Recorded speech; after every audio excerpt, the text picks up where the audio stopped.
If you've ever tried tracing your family history, you know genealogy can be, well, tricky. Mm-hmm. And if things like migration or war or just sheer distance get in the way, it gets immensely harder. Absolutely. But today, we're taking a deep dive into something fascinating, complex, and honestly, really rewarding: Vietnamese genealogy.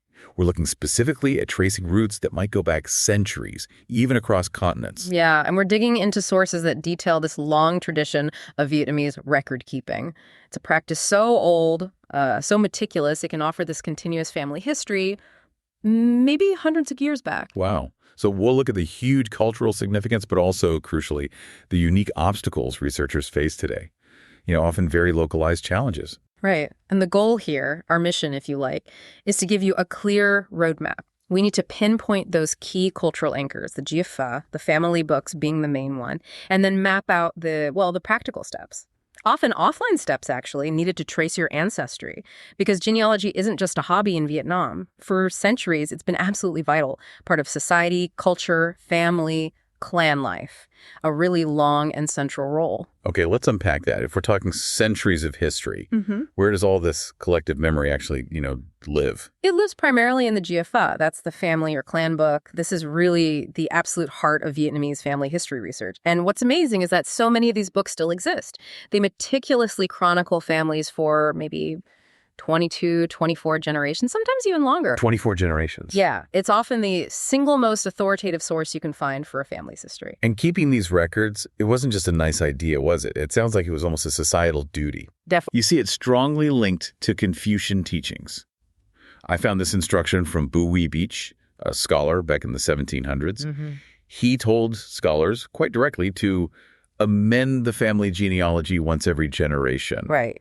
It feels less like a suggestion and more like, a responsibility to maintain that continuity. Exactly. It set up this cultural mandate for keeping the story going. But here's the first big hurdle for anyone today who might actually find one of these old books. Okay. The language. Many of these historical records were kept in Chnom. Chnom, right. Now, visually, Chnom, it looks a lot like traditional Chinese characters, but it's not the same thing. It evolved with very specific Vietnamese characteristics, its own grammar. And the big problem, very, very few people today can actually read it fluently. So even if you find this incredible document, this history in your hands, you then need a reliable translation. And that's often another essential and pretty difficult step. Okay, and here's where the structure gets really interesting, structurally different from what we might expect in, say, Western genealogy. Mm-hmm.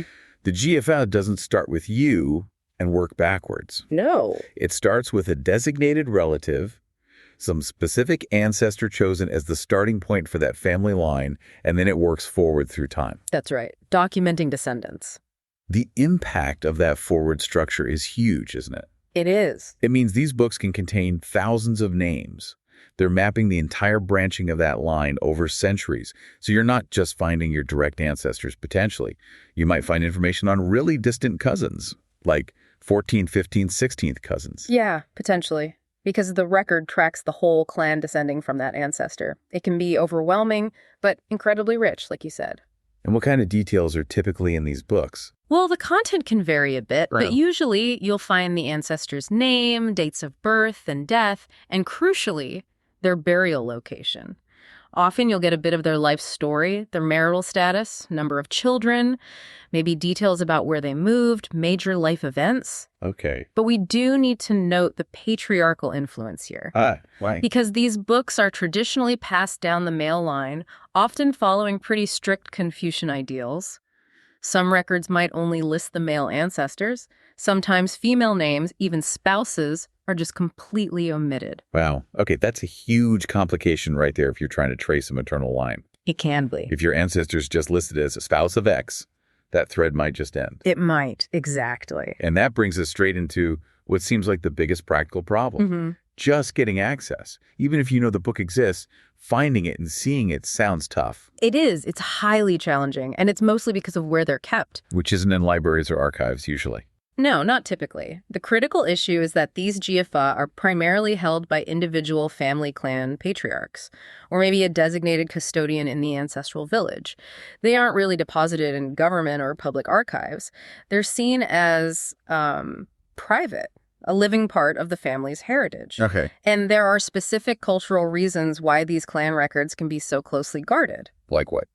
Well, sometimes there are restrictive rules. Access might be limited only to certain male family members, again, due to those Confucian ideals. And then there's the issue of, well, family secrets, reputation. Oh. If an ancestor maybe shamed their good name or there was some kind of historical transgression, the custodian might deliberately hide the book to protect the family's reputation, their standing. That's a massive hurdle. You're not just navigating bureaucracy, you're navigating family politics, deep history. Exactly. But let's say you manage to get past the family gatekeeper, or maybe you don't even know who that is yet. You then run smack into what sounds like an identity crisis waiting to happen. The common name problem. Oh, yes, the names. It's a level of repetition that's almost hard for us to imagine in the West, isn't it? It really is. Nearly 40%, 40, of Vietnamese people have the surname Nguyen. The most common by far. Just to put that in perspective, imagine if almost half the U.S. population had the surname Smith or Jones. Then you add Trun, which is about 11%, Lay at 9.5%, Phim at 7.1%. Right. Those top few names cover a huge portion of the population. So because of this sheer volume of identical names, you have to be absolutely precise about your family's origins, right? Yeah. Otherwise, it's just impossible. Absolutely precise. Which forces us to really understand a key concept. Hometown. Okay, but hometown in this context maybe doesn't mean what we think. Often no. In the Vietnamese context, hometown K Quan is... The idea usually doesn't mean where you currently live. It refers to the family's place of origin, the ancestral village, where the family's roots are, where the graves are. It's the place the family identifies with, culturally, historically, even if they moved away generations ago. And that specific ancestral hometown. That's typically where the Gia Phả is kept. Got it. So if you don't know that specific location, the village, the district, you're probably stuck.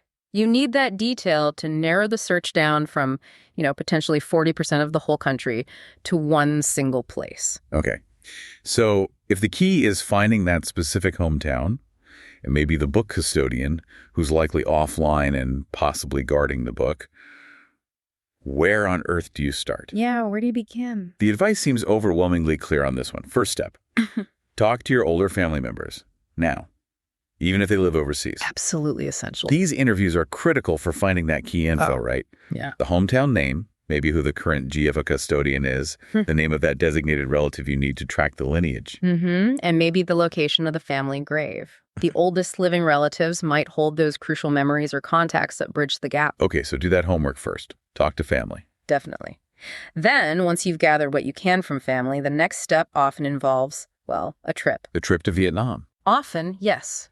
Because these genealogical records are largely not digitized, they're not centralized online. So a physical trip to Vietnam is frequently necessary to verify things, to access documents, especially if you need to track down records in an ancestral village. Right. Now, if you start your research, say, in Ho Chi Minh City, there are a couple of key places that actually have collections of Gia Phả books. They can be great starting points. Oh, interesting. Where? There's the Institute for Family History.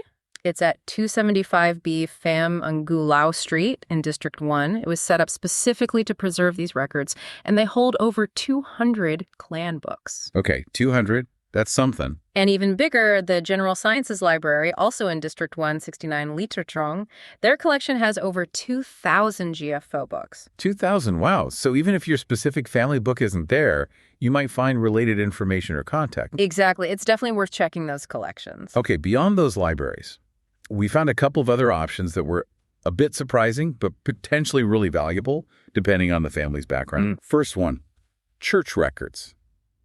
Now, only about 7% of Vietnam's population is Christian. Right. Predominantly Buddhist and traditional beliefs. But if your ancestors were Catholic or Protestant, these records can be gold. Baptismal, marriage, death records. They exist going way back, maybe even to 1582 for some Catholic missions. And church records are often much more meticulous about listing, say, parents' full names, residence, sometimes even the mother's maiden name, things the Gia Phả might omit. Exactly. So that's one avenue. The second surprising one. The local police station, the Cong An Phung. The police. Yes, really significant locally, because the local police station is where the Hoc Ho is kept. That's the family registration book. It tracks residents, family info, right there in the community. Oh, the whole cow. And because they're so hyper-local, the police often just have invaluable local knowledge. They know the residents, the families. Plus, we found that people who served in the armed forces, especially in the North, often had to file detailed genealogy, maybe going back 4 generations with the authorities. The police might have access to related records. That local knowledge sounds incredibly valuable. But what about the bigger official archives, like the National Archives? Accessing those sounds like it introduces a whole new layer of difficulty, especially for foreigners. It does, yeah. If you need records from, say, the French colonial period or the Old Republic of Vietnam or the Democratic Republic of Vietnam, those are likely in one of the 3 national archives. Okay. But to access them as a foreigner, you need a reader card. And getting that card isn't simple. Not usually, no. It requires your passport, your visa, and importantly, a formal letter from a sponsoring institution, like a university or a research body. And that whole process can take weeks to get approved. Weeks. Okay, so definitely not something you can just drop in and do on a short trip. No, it requires planning. And because of this complexity and just how localized everything is, our sources really strongly advise bringing a local Vietnamese relative or maybe a trusted community member with you when you're dealing with any authorities, local or national. Makes sense. That personal connection, someone who knows the system, can probably help navigate things much more smoothly. Immensely, yes. Okay, so we've covered the history, the cultural importance, the huge hurdles, language, access, names, and the toolkit you need. Interviews, travel, specific institutions, maybe even the local police. But let's just pause for a second and ask the so what question. This sounds like a monumentally difficult project. Time, money, travel, huge amounts of patience needed.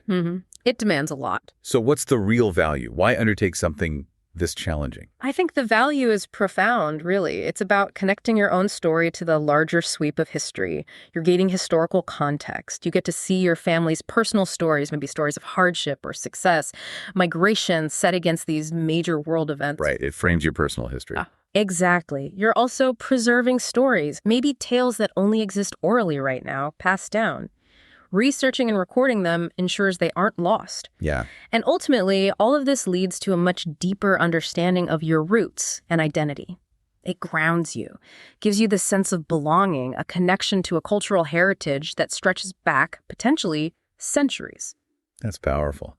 We should probably touch briefly on DNA testing, too. It's such a modern tool trying to tackle this ancient problem. We should, yes. Yeah. DNA testing can absolutely help, especially in finding close relatives if you've completely lost contact with your family branch. There are limitations. The main limitation is the size of the database for that specific test. Yeah. How many people of Vietnamese descent have actually taken it? Ah. The reliability of your matches, particularly finding more distant cousins relevant to Gia Phả research, really depends on those numbers. If they're low for the Vietnamese population in that company's database, your results might be limited. But still maybe a starting point if you have absolutely nothing else. No hometown, no relative names. Absolutely. It's another tool in the toolkit, especially if you're starting from scratch. Okay, so we've completed this deep dive, and it's clear.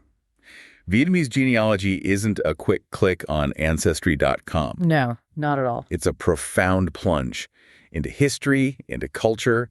It requires patience, huge respect for the traditions involved, and very possibly a well-planned trip to Vietnam. That's a good summary. But if you are one of the lucky ones, if you manage to find your family's Gia Phả, you might uncover these incredibly detailed records going back hundreds of years.